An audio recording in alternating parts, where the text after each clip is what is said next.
Tirupati central bus stand స్థానంలో నూతనంగా ప్రతిపాదించిన ఇంట్రా మోడల్ బస్ టెర్మినల్ నిర్మాణాన్ని త్వరగా ప్రారంభించాలని అసెంబ్లీలో బుధవారం ఉదయం ఎమ్మెల్యే ఆరణి శ్రీనివాసులు ప్రభుత్వానికి కోరారు. ప్రస్తుతం ఉన్న బస్టాండ్ పాతది కావడంతో పెచ్చులు ఊడిపడుతున్నాయని ఆయన సభ ద్వారా ప్రభుత్వం దృష్టికి తీసుకెళ్లారు. వివిధ ప్రాంతాల నుంచి బస్టాండ్కు వచ్చే భక్తులకు ఇబ్బందులు ప్రస్తుతం ఎదుర్కొంటున్నారని ఆయన తెలిపారు. 2018లో ముఖ్యమంత్రి చంద్రబాబు నాయుడు నూతన బస్టాండ్ నిర్మాణానికి శ్రీకారం చుట్టారని ఆయన గుర్తు చేశారు. అయితే వైఎస్ఆర్ కాంగ్రెస్ ప్రభుత్వం 5 ఏళ్లు బస్టాండ్ నిర్మాణాన్ని పట్టించుకోలేదని ఆయన విమర్శించారు. National highways logistic management limited EPC విధానంలో 13 ఎకరాలను నిర్మించాలని డిజైన్లు సిద్ధం చేసిందని ఆయన తెలిపారు. కేంద్ర రోడ్డు రవాణా రహదారుల శాఖ మంత్రి నితిన్ గడ్కరీతో ముఖ్యమంత్రి చంద్రబాబు చర్చించి పనులకు త్వరగా శంకుస్థాపన చేయాలని ఆయన కోరారు. 500 కోట్లతో పుణ్యక్షేత్రమైన తిరుపతికి రోజుకు 1,00,000 మంది యాత్రికులు వచ్చినా తట్టుకునేలా ఆధునిక హంగులతో నూతన బస్టాండ్ ఏర్పాటు ఎంతో అవసరమని ఆయన చెప్పారు. ప్రభుత్వం వెంటనే నూతన బస్టాండ్ నిర్మాణానికి చర్యలు చేపట్టాలని ఆయన కోరారు.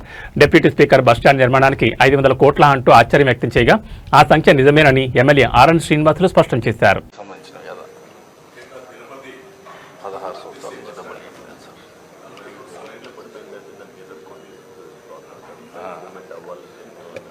అది పెచ్చులోడిపోయి పడిపోతూ ఉంటే సగం బస్ స్టాండ్ కట్ చేసేసి టెంపరీ షీట్ వేశారు.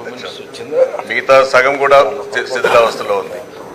ఇది మన గౌరవ ముఖ్యమంత్రి గారు 2014-18 కాలంలో 2018లో కేంద్ర ప్రభుత్వానికి నేషనల్ రహదారులు భవనముల శాఖ మంత్రి గడ్కరీకి ప్రధానమంత్రికి లేఖ రాసి ఇంటర్నేషనల్ బస్ స్టాండ్ తిరుపతిలో నిర్మించాలని మన ముఖ్యమంత్రి గారు కోరారు అధ్యక్ష. 2018లో 19 నుంచి 24లో దాని గురించి పట్టించుకోలేదు అధ్యక్ష. గత ప్రభుత్వం జగన్మోహన్ రెడ్డి గారు నీరుగార్చాడు అధ్యక్ష.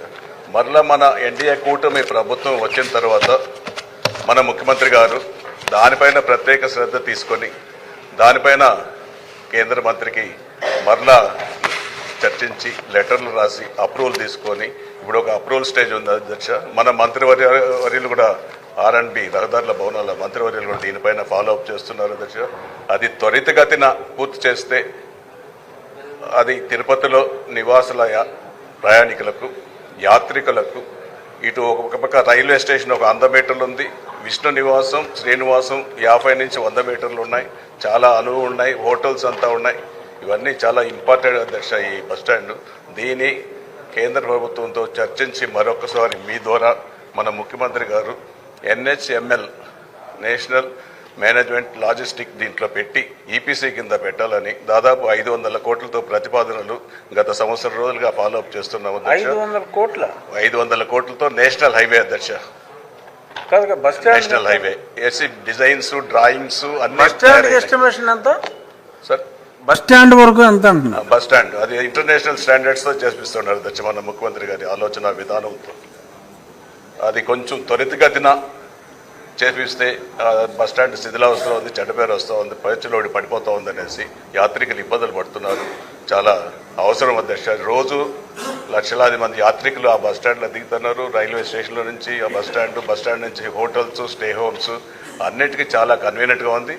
ఆ బస్టాండ్ మీ ద్వారా ప్రభుత్వానికి మన మంత్రివర్యులు R&B మంత్రివర్యులు వారికి ముఖ్యమంత్రి గారికి తెలియజేసి ఆ బస్టాండ్ని నేషనల్ హైవే మేనేజ్మెంట్ లాజిస్టిక్ కింద తయారు చేయాలనేసి కూడా తెలియజేస్తున్నాను అధ్యక్ష. శ్రీమతి సత్యం